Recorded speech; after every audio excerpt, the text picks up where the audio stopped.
Welcome to the LSE. My name is Martin Lodge and I'm Professor of Political Science and Public Policy in the Department of Government and the Center for Analysis of Risk and Regulation at the LSE. Today I'm really pleased and honored to welcome Anneliese Dodds to our online session here. Anneliese is the Labour and Cooperative Member of Parliament for Oxford East, and she's also the first ever and current Shadow Chancellor, female and current Chancellor of the Exchequer. She is, however, also one of us, so to speak. She's an alumni of the Department of Government. She completed her PhD in 2006. She then briefly taught in the department. In fact, I remember distinctly a joint session on representative bureaucracy before Anneliese then moved over to positions at King's College and Aston University. After that, and before becoming an MP, she was a member of the European Parliament, where she quickly established herself as one of the most influential voices in areas of financial regulation. Today's talk will be in particular about the relationship between health and economy in the context of COVID. For those of you who liked tweeting, for Twitter users, so please use hashtag for today's event, which is hashtag LSE COVID-19. This event is recorded and subject to technology working out, this will also become a podcast. So Anneliese will give a brief talk, and after that we will have time for questions and answers. So please use the question and answer feature at the bottom of your screen. I will then receive these questions and I will try to be as as wide in my questioning to the speaker. So please also add your name and affiliation. You can be just a member of the public if that is your affiliation. And we are particularly keen to hear from our students, from our alumni, from incoming students. So please identify yourself in your questions. But now over to you, Anneliese. Thank you very much for joining us. Well, it's such a pleasure, Martin, and it was really wonderful to receive this invitation from the Department of Government. As Martin just said, I was very honoured to have been a student in the Department of Government a very, very long time ago, I must say, and then to have briefly served as a postdoc fellow.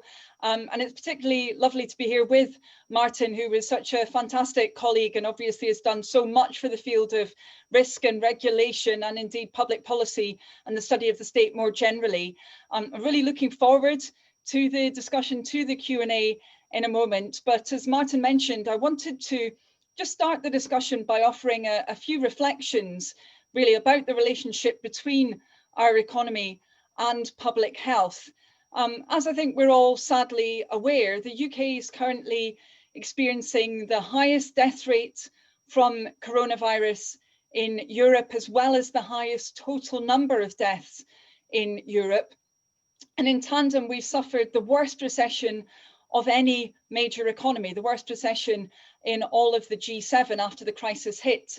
And I want to set out why I think these two facts are not unrelated, why they're interconnected.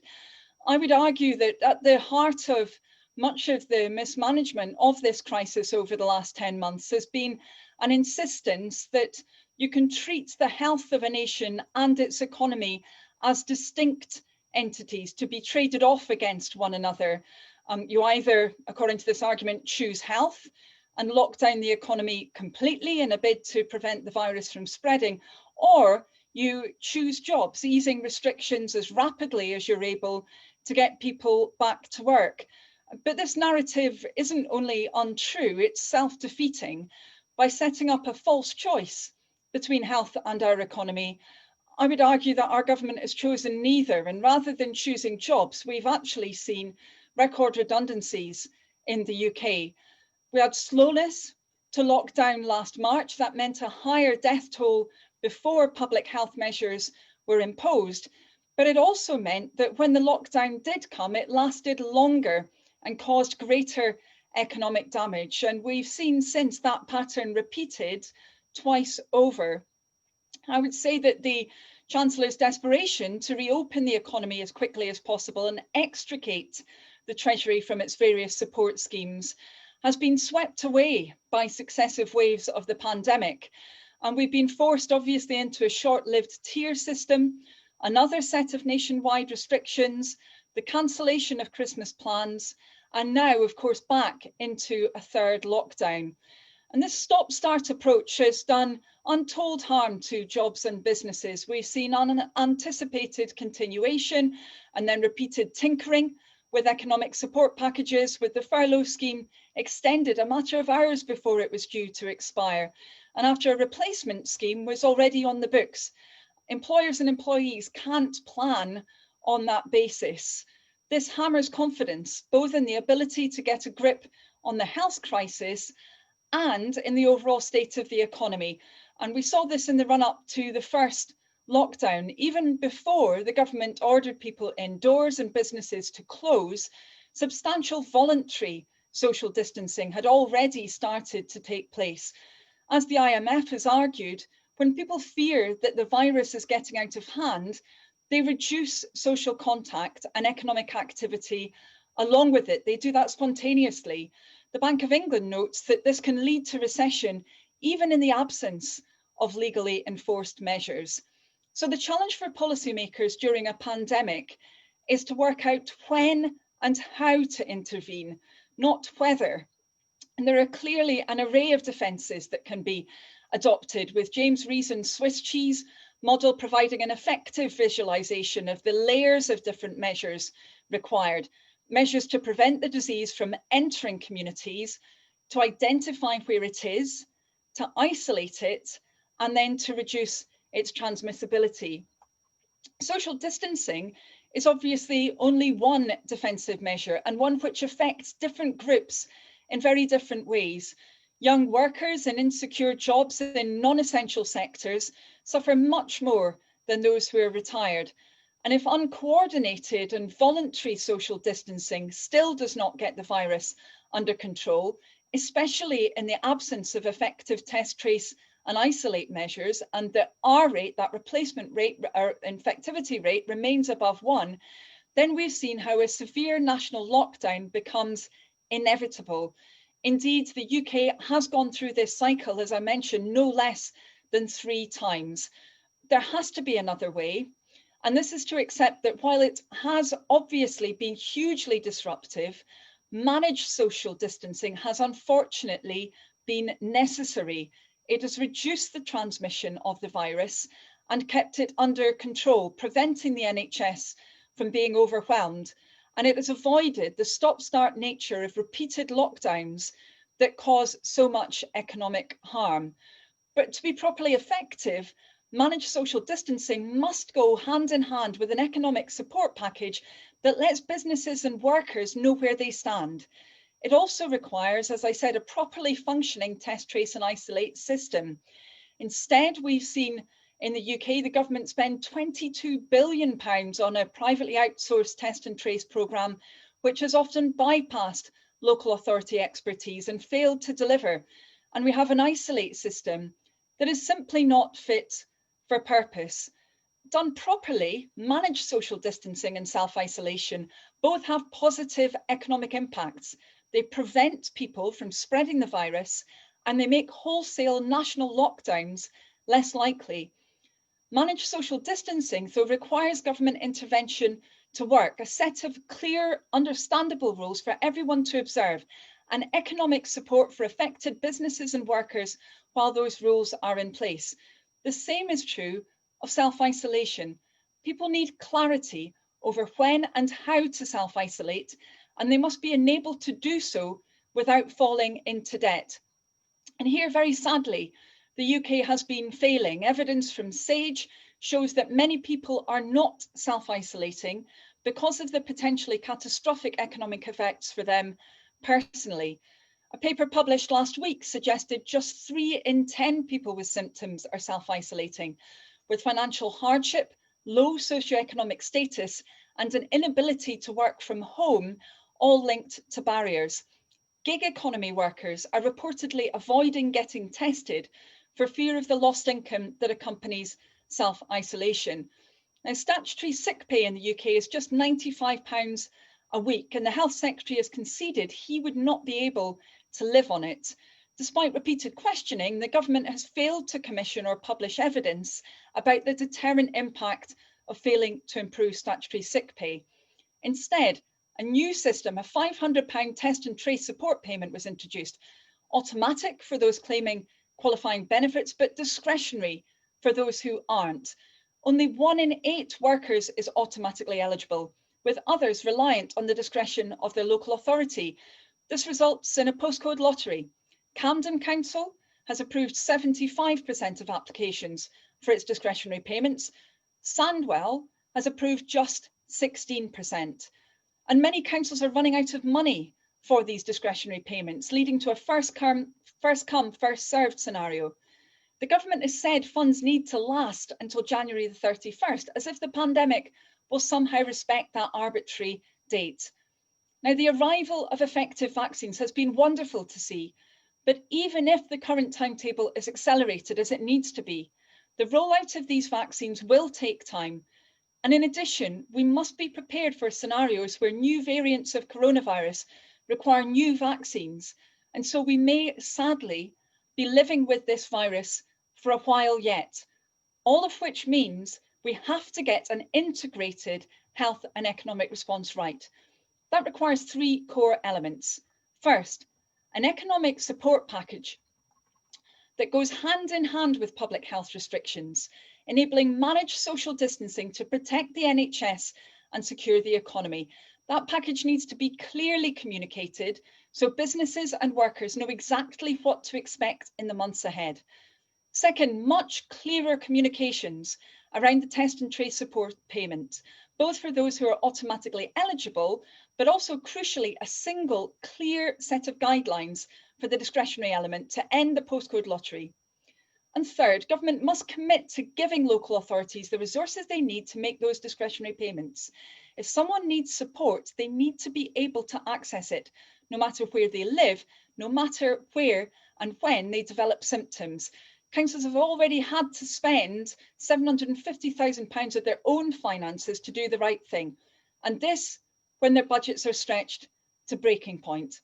I would argue that the Chancellor's called this crisis wrong time and again, from a succession of winter economic plans that had to be continually revised because each iteration sought to give the bare minimum in economic support and then was overtaken by events, to disappearing altogether over Christmas, only to return earlier this month with almost nothing new to say and precious little clarity for businesses as to what they can expect in the months to come. Much of this seems to stem from a belief that the economy is only well served from a total lifting of restrictions and a removal of all economic support as soon as possible. But with the virus sadly still with us and continuing to impact on demand, the Chancellor needs to think again. If we're to secure the economy, protect the NHS and rebuild Britain, then we need instead a responsible approach to economic policy making, one that sees the economic response as embedded in the public health response and vice versa, rather than the two elements working against each other.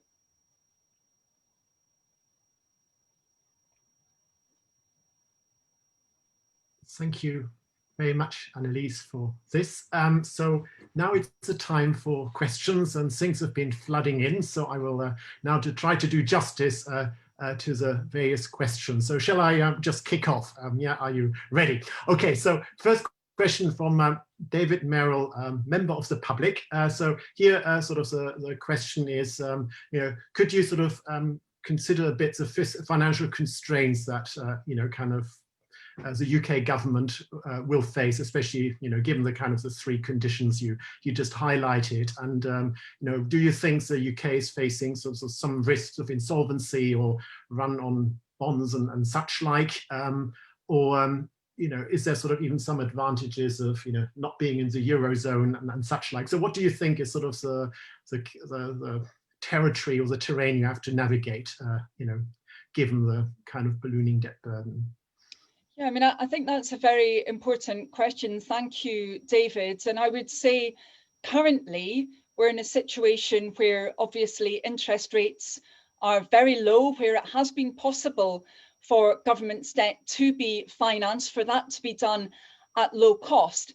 But of course, none of us can predict exactly what will happen, certainly into the long term, I would argue, around interest rates. And so we do need to ensure that we're doing all we can to get public finances onto a secure footing. Now, the vast majority of international commentators would argue, and I think they're correct, that actually the way to do that in the short and medium term is to work extremely hard to try and preserve and promote economic activity. We're currently in a situation where obviously the UK has had that particularly deep recession last year, one which has hit our economy very hard indeed. We've seen record redundancies, and really government's focus right now has got to be on trying to keep businesses going, trying to keep people in work and get those who've become unemployed speedily back into work. And that's critical for the public finances. Why? Because we've been in a situation when the tax base has been shrinking. It's been shrinking because businesses have been folding, people have been losing their work, they haven't had the confidence to be spending, so consumption taxes revenue has been going down as well. So we need to prevent that additional damage. We need to make sure the economic capacity is there for the future. If, on the contrary, we saw a very speedy fiscal tightening now with, for example, increased taxation. In fact, we are seeing that in relation to council tax. If we saw that going even further, I think the situation would be even more challenging. And indeed, if we saw cuts to spending as well, I think that would be the wrong direction for the UK to take, because it would really diminish confidence. It would be reducing some of that economic activity again at a time when we need to be building it up. So we've got to really work hard to maintain and grow the size of the UK economy right now. That's got to be the focus. Of course, into the longer term, we need to ensure that the public finances are on a sustainable footing. And I did a lecture last week where I set out where I think we need to be aiming. We really need to have, sensible fiscal rules in the UK rather than rules which I feel have been quite politically driven. Instead, we need to have rules which focus on building resilience, making sure that we do invest in ways that will, again, be growing that economic capacity for the future, but so that we will have ballast for future crises that might impact on us. Of course, future pandemics, but also the climate crisis and other shocks to international trade and matters that could have a very negative impact on the UK economy.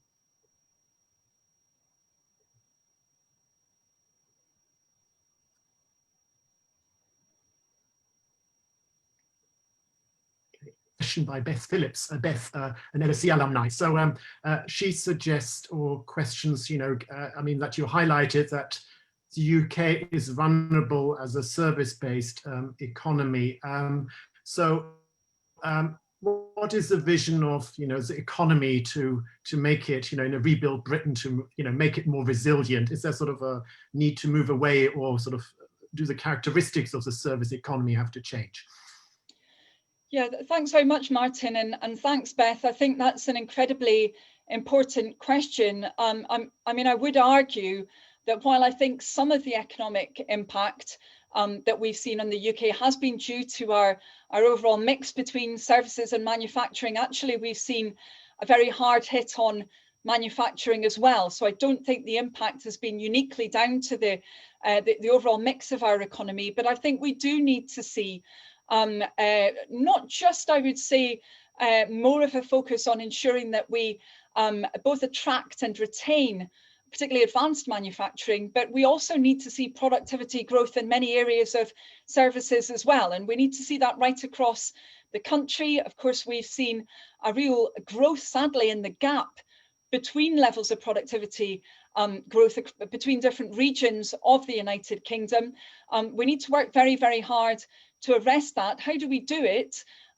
First of all, we need to have a genuinely effective industrial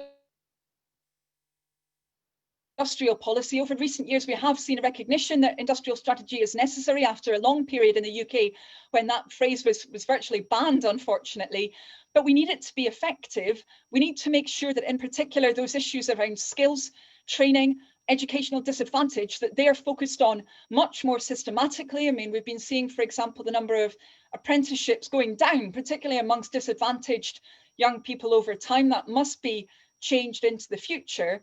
But we also need to face up to issues that I would argue haven't been at the top of the agenda economically, even although they really do merit very focused attention. First of all, I would say around competition policy, where we've seen a concentration in a number of different sectors in the UK economy, where it's becoming increasingly difficult in some sectors for new operators, for small businesses to operate. I think that's been exacerbated by the growth of the platform-based economy, which in some cases has trended towards monopoly or monopsony, so being the single buyer of labour, as well as potentially the single seller in some areas. I think that's something that we need to focus attention on. We need much more muscular competition policy to drive innovation, but we also need to look at the returns to that innovation as well. And over the last few years, we've seen increasing returns to what many would call unproductive assets compared with the returns to labour. So we've had a very long squeeze on incomes, on wages, the longest actually since Napoleonic times over the last 10 years, only started to be arrested relatively recently before the crisis struck. And we've seen that real concentration in those returns over time. I think that's been very, very problematic. We haven't seen the investment in capital, in plant that we would want to see. I think government's got to work much harder so that we see those returns to innovation coming through. So there's much more incentives for returns from productive investment compared to the returns to unproductive assets into the future. So much to be done there. Okay, thank you. Next question from Kieran Connolly, King's alumni. So we're moving your institutions here. So here the question is, so the question sort of focuses on sort of the idea that a lot of support and so on is directed at the existing economy, existing business, existing people in work, rather than those people who may enter the job market and at this point can't. In that sense. So is there a case to be made for also thinking about support measures for those who are not in work and would like to be, so the lost generation, as some people might like to call it, of recent graduates?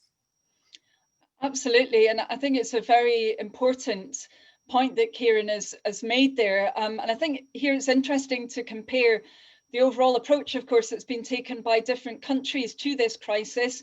If we look at the situation in the UK, we've had obviously an attempt at a form of wage replacement, not as sophisticated an approach, I would argue, as we've seen in Germany, for example, where you've had that married to incentives for training for the workforce, where you've had a much longer term approach being taken.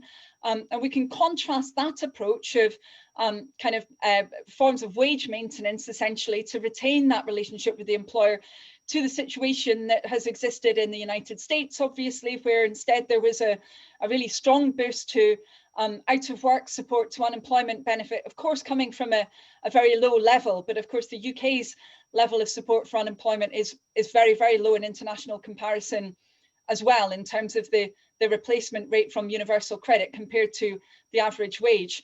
I think it is incredibly important that we do see a focus now on helping people into work as speedily as possible.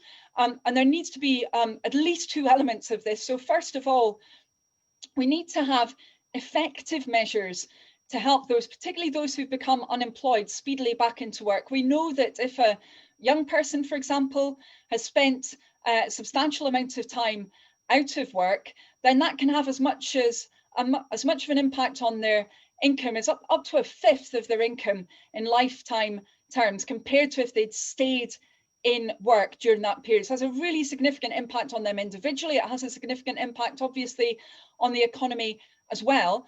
And I personally would argue that, sadly, although we've seen a number of initiatives being announced in the UK over recent months, they're not actually at the scale, nor are they sufficiently targeted to be helping those people who are becoming unemployed now. So the numbers of young people moving into the Kickstart scheme, for example, are very small compared to the number of people they need to be covering. Looks like that will also be the case for the adult version, older version, because it's starting from 25, of that employment support called Restart. So we need to learn from what's worked before in this context. Trying to create an entirely new system from scratch doesn't work. Instead, involving local institutions that already have expertise on this, local authorities, mayoral combined authorities, business associations, further education colleges, pulling them together to deliver that support tends to be much more effective than grafting something completely new on. So we've got to do that. We've got to support those people who become unemployed, but we also need to, of course, make sure the opportunities are then available for people to get into work. The jobs have got to be there in the first place. And I think there we need to have much stronger ambitions. We've seen in France and Germany, for example, very strong stimulus packages, particularly towards the green economy. There's very, very significant ambitions for moving towards the technologies of the future.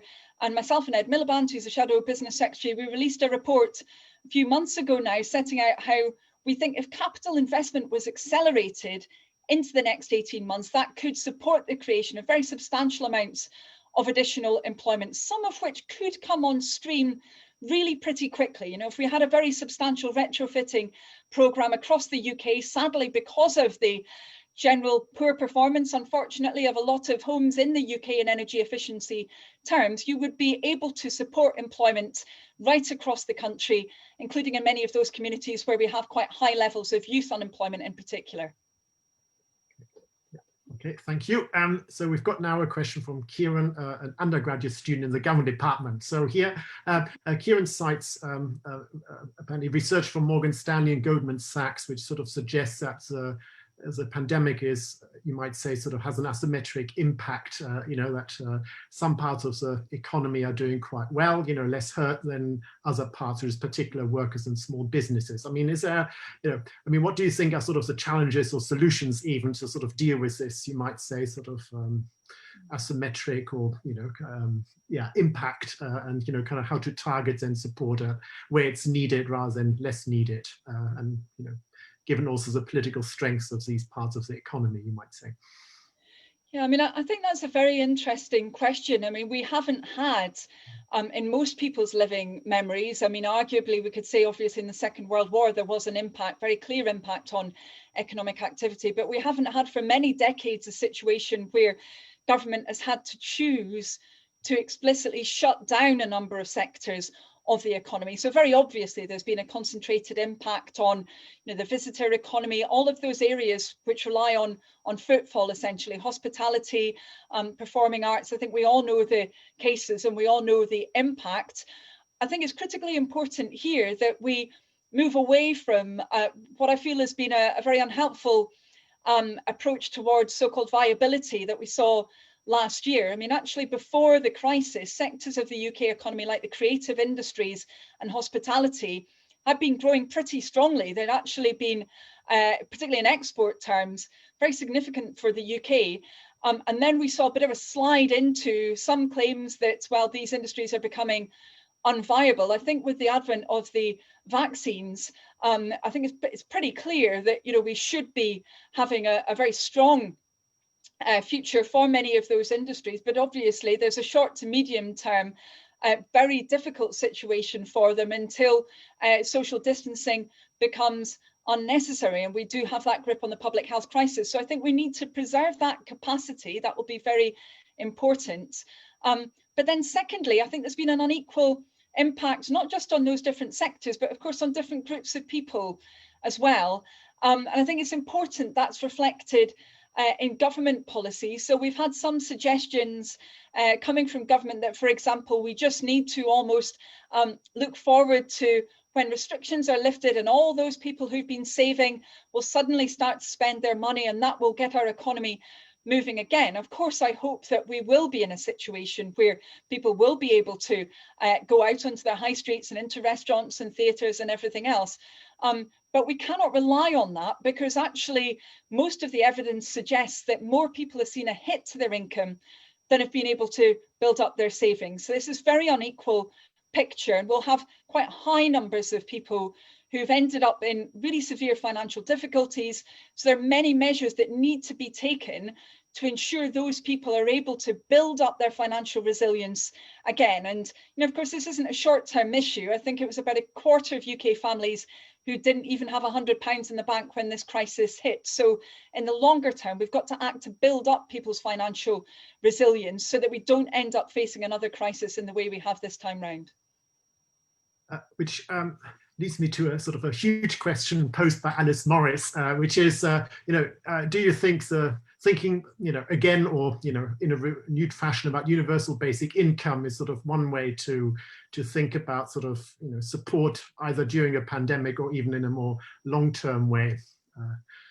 Small hot potato question for you. Yes, of course, and I'm terribly sorry. It's probably the impact of homeschool in my household, but there was a freezing just in the middle of the question, but I think I got most of it from Alice about whether now is the time to be looking at a form of universal basic income. So a really interesting question. I mean, I suppose I come to this always with another question back, which is what is meant by UBI, because I think there are so many different definitions of that term.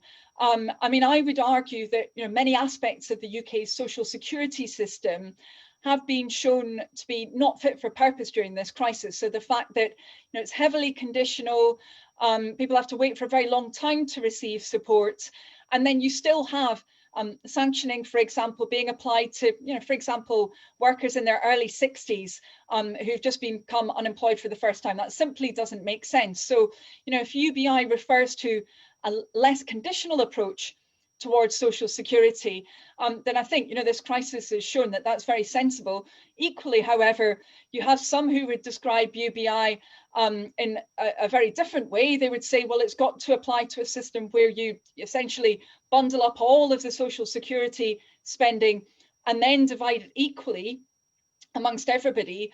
I don't think that would be sensible at all, because very obviously we have people with a variety of different needs in the UK. Should I receive the same amount of support compared to some of my neighbours, for example, a single parent with disabilities, which inhibits her ability to work with a number of dependent children, for example. Now, I don't think that I should receive the same amount of support as someone in those situations. And if UBI proponents, that kind of UBI proponent says, well, don't worry, we'll just top up that person's income through other mechanisms, then the question that naturally comes is, well, how would we pay for that? If we say we'll use a sovereign wealth fund, well, that's an interesting idea. It would take a number of years to build it up. But of course, we might want to reduce people's costs through those kinds of approaches. For example, by ensuring that there's much greater availability of genuinely affordable and social and council housing, which would reduce the amount of income that people needed in the first place. So I think this is a big definitional question. It's one that we discuss a lot within the Labour Party, but probably the starting point is, well, what do we mean by that term in the first place? I think we've got to get that right before we can move further on it. Okay, so now I've got sort of one question from Ruth Jacob, who is a senior lecturer at University of East London, or UEL. So to what extent do you see, can further and higher education sort of play a role in reshaping, through their, let's call it educational or pedagogy or teaching, help sort of shape sort of a future more resilient economy? So, what is their role? What should they be doing? Wow, I mean, that's both sides. What we are doing anyway. Yeah. That's an absolutely fascinating and very important question. And I have to say, I've been quite encouraged in some ways around some of the public discourse around the contribution of universities and research in general. I mean, arguably, we've gone through a very difficult period where there was a lot of denigration of experts. I don't hear that kind of language now. I hear actually a lot of respect for research. I hear, a lot of interest in what academia has to offer. And a lot of concern really about the future of the sector. And of course, that relates to other questions about what's happened with Brexit and also what's happening physically in our universities with students obviously having to access learning online and all the pressures that puts on them, and indeed on academics, and the impact on mental health as well as finances and everything else. I mean, in terms of the kind of pedagogical questions, I think that's a really interesting question, and one that it would be fantastic to discuss more into the future. I certainly don't think this is something that should be kind of dictated by politicians. Quite the opposite. You know, I think this kind of debate must come from academia itself. Having said that, I always feel that, and in fact, LSE I think has exemplified this throughout all of its history. I feel that the kind of basis of a lot of research that's carried out and a lot of teaching in different communities, in different organizations, having those linkages, you know, to real life experiences is enormously important. And so that will surely always be a positive thing. But in terms of what exact paradigms should be used into the future, as I say, I certainly wouldn't want to have any driving of that coming from the political realm, quite the opposite. So you're upholding the Haldane principle when it comes to higher education. I'm glad to hear. I've got another question, which is sort of somewhat related to other parts of the state, you might say, from Andrew Jones, I spotted, an LSE alumni and working in local government. I mean, you know, given, you know, how what you said in your speech about sort of the central role that you foresee about in local government in that sense, I mean, does that not require a fundamentally different view of how central government thinks about local government, sort of rather than a sort of a stereotyped dysfunctional delivery organization which should be bypassed to, you know, partly sort of a source of democracy and partly sort of a competent partner? I mean, so how do you think you can sort of reset, or, you know, if there needs resetting, how do you view that relationship in particular? Yeah, I mean, I really think there must be that resetting. I would actually broaden it even beyond local government to say this applies to the relationship with the devolved governments as well, and also indeed to the relationship with you know, metro mayoral authorities also. So I suppose more regional approach, that I think during this crisis we've seen the value of coordinating institutions, you know, those bodies that can actually link together different actors, whether we're talking about businesses, individual volunteers, different organizations, getting them working together. I mean, we've already been talking about that in relation to employment support, where I think we've seen some fantastic examples. I mean, I'm aware of what's happened in Greater Manchester, for example, also in Blackpool, around support for people back into work. And I don't think their systems would have been as effective at all if they'd been delivered just from Whitehall. They're really built on that really intense local knowledge and connections with local partners. How can you build that kind of capacity into the future? Well, I think part of it does come down to the brass tacks of having much more dependable and secure resourcing. To be honest, you know, I think we're in a situation where local authorities are very effective bodies because they've had to be in many cases, you know, particularly in more deprived communities. They've seen their unit of resource being really squeezed down over the last 10 years to become very efficient indeed. They need to have much more stability for the future around their financing, I think, so they can have longer term planning, so that they can keep staff with them, so that they can develop more capacity in planning and again, kind of delivering some of those plans around, you know, greening town centres, villages, communities. They're going to rely on local authorities having that planning capacity, ability to conclude contracts and do so effectively, and to really drive that process. But I think it also just involves a mindset, and it involves, you know, not shifting. I mean, it might sound like I'm stereotyping, but it has felt a bit like sometimes during this crisis, there's been a bit of a blame game. So, you know, we all remember what happened around financial support before the tier system was brought in particular areas where it felt like, you know, central government's trying to kind of devolve blame and not have a really open relationship. I think we've got to get beyond that.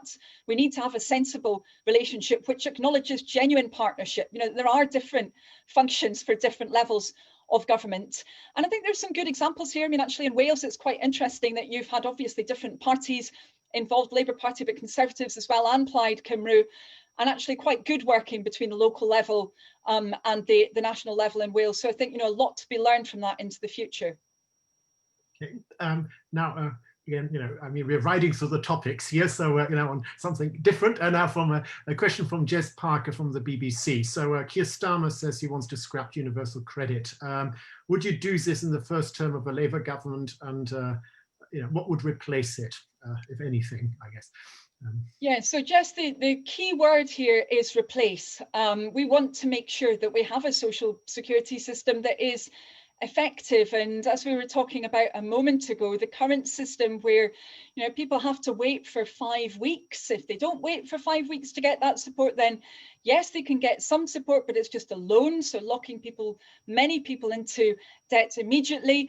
And then the other aspects of that system, for example, we've seen very clearly for self-employed people all the challenges with the really quick shutting out of people if they have even quite small amounts of savings. That clearly is going to have to change for the future. And that's why we've said that we do want to replace universal credit. We want instead to have a system that is well joined up, one that works effectively, but one that does support people, that has far less unintended consequences than the current system, and which isn't, for example, locking people into debts quite quickly, as universal credit does if people end up having to take on that loan. In many cases, actually ending up in a situation where people for the first time are going into debt because they've received that loan. That's just not sensible. That's not the basis we should be working on into the future. So we obviously would be wanting to deliver that as quickly as possible, but we're aware that this is a complex area. And certainly my colleague, Johnny Reynolds, who's our Shadow Secretary of State for the Department of Work and Pensions, he's been talking about the kinds of areas that need to be focused on. But I would say, rather than just looking at long term, there is a lot that can be done in the short term actually as well. And we said to government, why do we still have this system of a loan after the 2 weeks? Couldn't we end up with a situation where instead there is a grant to stop people ending up in that situation of debt? That could be done very quickly, and we'd really urge government to take that forward. Thank you. And now a question from Gareth Lewis Shelton. So here the question is, there will be sort of at some point a battle of, sort of austerity and whatever that is defined. So how can one, bring back, you might say, responsible fiscal policy in that sense, in a sort of new normal or old new normal or new normal, or however you want to define it. So how do you, you noted also in the speech you previously gave, but also in the one you gave here to introduce this session. How can one make sure that one doesn't sort of go back to 2010, despite all the best intentions of not to revisit those kind of discourses, put it that way? Yeah, I think it's very important that we do avoid that kind of approach. I would say I feel that internationally the consensus is shifting around this. I think we've had quite clear messages from the IMF, the OECD, around this. Also in the UK context, the IFS has been quite clear that they don't feel now is the right time for a very substantial consolidation. They've been very clear about that. So I think we are in quite a different situation potentially to after 2010, where I personally feel that the international consensus was wrong. And I think it was linked to what then became a very slow period of recovery, particularly for the UK, and one where we've seen actually, slow recovery around a number of elements, whether it's the level of people's wages, where we had that very long squeeze on wages, or very, very low private investment growth, really bumping along the bottom for a number of years. So we do need to have a different approach. I think that means really focusing on maintaining and building up that economic capacity. That's the overwhelming imperative. But then I would say into the future, once we're hopefully beyond this crisis, it's by having a more sensible and I would say responsible approach actually to fiscal rules, one which says that we need to have a longer term approach to fiscal rules, one that's very much focused on what's necessary to build resilience in the UK economy, so that you would have a rule operating across the economic cycle. I think the IFS has set out really interesting ideas about having rolling targets around the deficit. I think that's a sensible way forward. But also then coupling that, I would say, with really strong controls around investment. Even the current government has exempted certain forms of investment from its fiscal rules. But I think when we're going to do that, we need to make sure that investment is really focused effectively, that it delivers. And so I've said also that we need to really be controlling spending and investment much more strongly. We've got very high numbers of current projects. For example, a third of the projects in the current infrastructure pipeline assessed by the National Audit Office as potentially not achievable to plan. That's enormous amounts of public money, actually, that potentially won't be focused in the right direction. So we need to have that strong control as well as the correct fiscal rules into the future. Question here from Steve Smallwood via the Facebook function, so LSE alumni.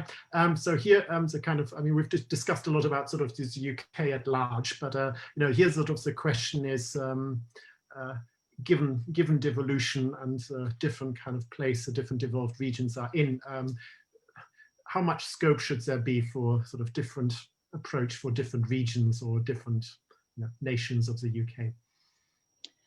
I mean, that's a really interesting question. I think we could talk about it for a very long time. I suppose it depends on whether we're talking about a different approach specifically to this crisis or more broadly. I mean, I think we have seen, I would say, a situation where we haven't always had the conversations between those devolved governments and central Westminster government happening early enough. I think sometimes we've had a bit of a, I would argue, computer says no approach coming from the London government. I mean, remember what happened with the Welsh government when they asked if they could access the new furlough scheme. I think it was just a week early and they were told, oh, no, you can't possibly. And then when actually the London government decided it did want to adopt a different approach, everything suddenly could change because of that decision having been taken in London. I don't think that's sensible for the future. I think we do need to make sure that, however, there's a clearer framework for those relationships so that it's clearer where the devolved governments stand in relation to central government in London. I think that's particularly important around budgeting, actually, where, obviously, it is important that in Wales, Scotland, and indeed in Northern Ireland, that there can be more predictability around finances. Again, there's been some concerns around that recently. And that's not driven by, I think, a need for, sound finances. I think it's very clear that you have got those processes there in many cases to ensure that there's financial control. But, where there aren't those processes, they need to be built up. And that's a distinct question, I think, from the relationship of the different elements of the UK to one another.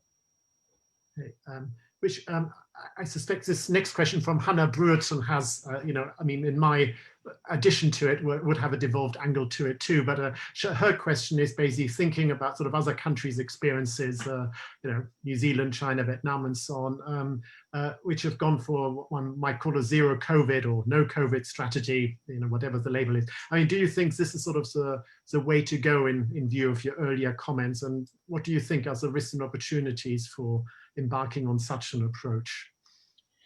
Yeah, I mean, I think that really what this crisis has taught us genuinely is the fact that those who would suggest that there is a neat trade-off between the economy and health, unfortunately, have been proven time and time again to be wrong. And when that kind of view is determined policy, actually, we've ended up with a situation that's been very economically damaging as well as injurious to public health.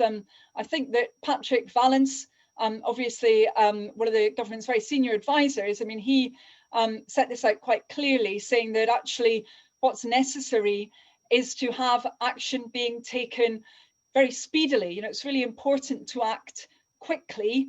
I think those countries which have acted quickly and resolutely generally have had a much more positive outcome from this crisis. In fact, positive is the wrong word to use because it's been very difficult for every country, of course, to deal with. But they've generally had, lower health impacts and less of an impact on their economy. And putting decisions off, almost kind of crossing fingers and hoping for the best and hoping that the virus almost will go away, that has simply not worked in the UK context. And I think those countries which have acknowledged the unfortunate reality that the virus is going to be a challenge for a long period, that therefore we need to work harder against it, they tend to have been the ones which have been more successful.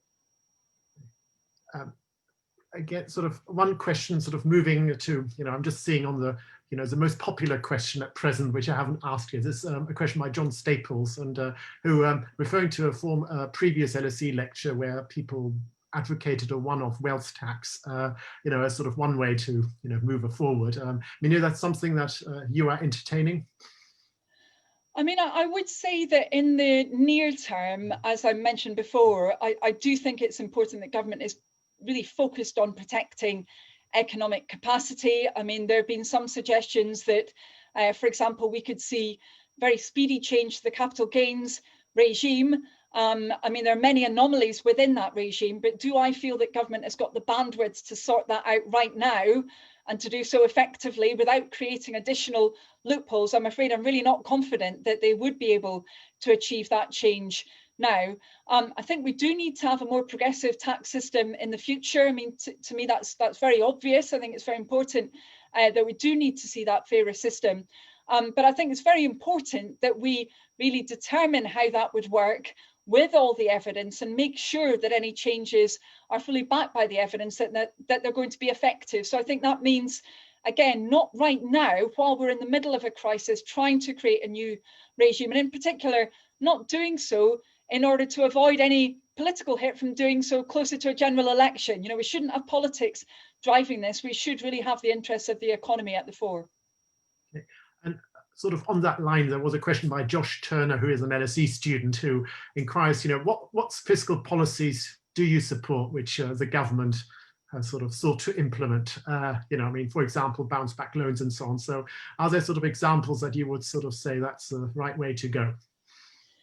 Yeah, I mean, we did support from the beginning some kind of form of wage support. You know, we advocated to government that they should adopt that approach. As I mentioned before, we did feel that it should have been linked to incentives for training, and that it should have been flexible as well from the beginning. That wasn't the case, although some flexibility has been built in.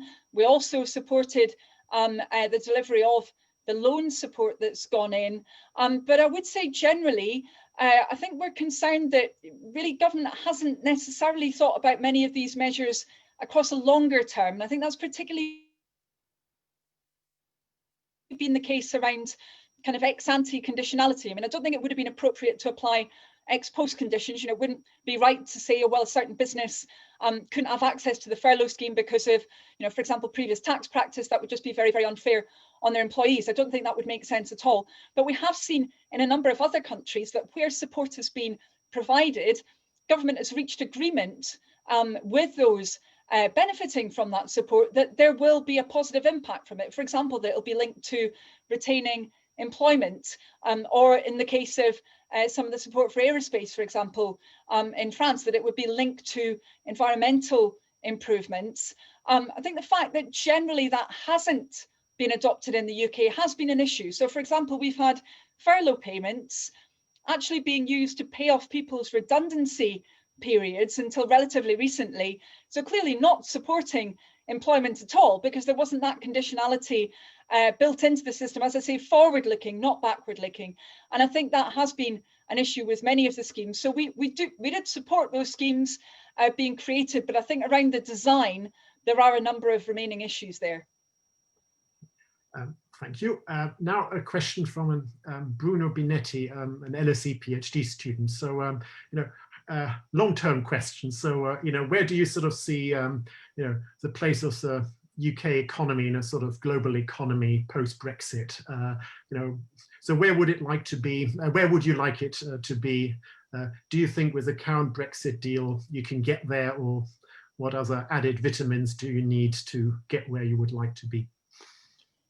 Yeah, I mean, I would say to Bruno, I think the UK economy has got tremendous strengths. I think there are many industries, obviously, where we have an incredibly strong potential for the future, but it's very important that we work extremely hard to maintain that potential and build it into the future. How do we do that? I think there are a number of different actions that need to be taken. First of all, around trade, and I would say, you know, there is the potential for obviously substantial disruption to trade, you know, because of the kind of things that we've been seeing recently with COVID, but of course we've had the impact of the government's approach to Brexit as well. I think it's very important that we see measures being adopted which ensure that we aren't disadvantaged from unfair competition. So we've actually got very weak trade protections in the UK now compared to in the rest of the EU and similar major economies. I think that needs to be dealt with. We need to be ensuring that we're actually buttressing those aspects of the UK's economy that draws investment towards us. If you look at financial services, for example, and related professional services, that very reliable rule of law, the fact that a contract concluded in London, is known to be held to, that it always will be, that there's that really strong probity within the City of London and across the UK's financial services. It's very important that we really seek to build on that into the future. I mean, I was very concerned about the impact of some of the threats previously to break international law. That's exactly the last thing we should be doing to protect our competitive position. But then I think we also need to be facing up to those long-term challenges to economic competitiveness that I mentioned before. You know, the big skills and training challenges, where in many cases we've been moving, sadly, in the wrong direction, the big competition challenges, and also those issues around the returns to innovation. I think we do need to deal with those long-run questions. If we just sit back, then unfortunately we are likely to see the kind of decline that none of us would want to put up with. Really, we need to see that concerted action to work much harder to build the UK's competitiveness into the future.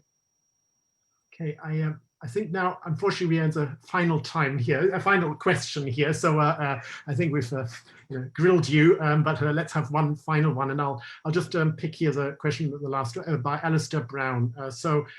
Like your view, he would like to hear the view on the Conservatives' levelling up agenda, which is supposedly to reduce inequality, especially in a regional sense as well. Will you pressure them to sort of deliver on that kind of policy? How would you do this? Do you have confidence even in, I mean, that's not the question, that's my addition to the question is, do you have confidence in the capacities of the, kind of the government per se to deliver on such an agenda? Yeah, I think it's a very important question. And actually, unfortunately, the crisis has intensified many of those regional inequalities. So holding everything else equal, you're more likely to become unemployed and indeed to have suffered very severe health impact from COVID if you live in the north of the UK compared to in the south. So we really have seen an increase in those regional inequalities. I think we've seen then quite a lot of talk, but really not sufficient delivery around those inequalities.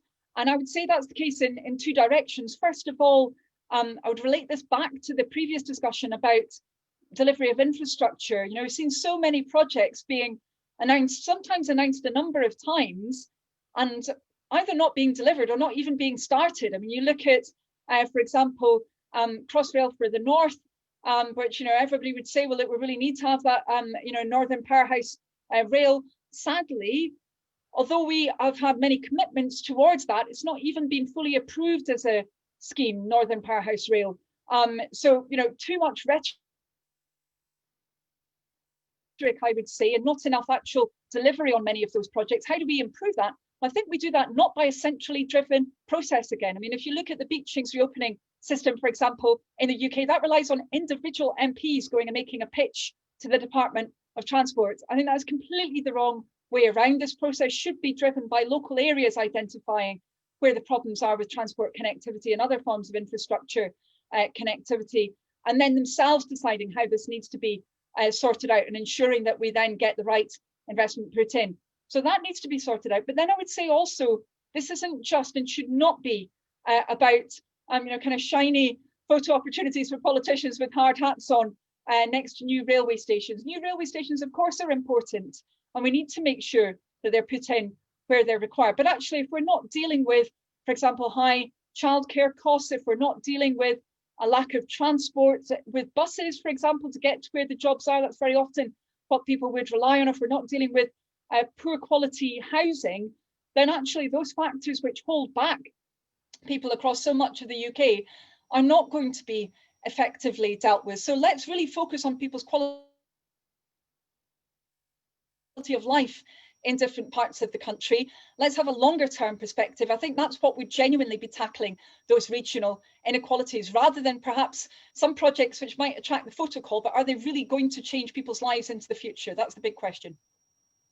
Okay, Anneliese, unfortunately we've come to the end of our allotted time. So thank you, dear audience, for being part of this session. Thank you very much for the vibrant questions you posed, and I apologize that I didn't manage to pick your question if you feel disgruntled that I didn't, but I hope I managed to do justice to the spread of questions. But most of all, many thanks to Anneliese for spending her lunchtime hour with us and giving us answers and sort of a lot of thought, thinking to do for us for the coming weeks and months as we might come out of COVID times once again. So thank you, Anneliese, very much, and thank you everyone for participating.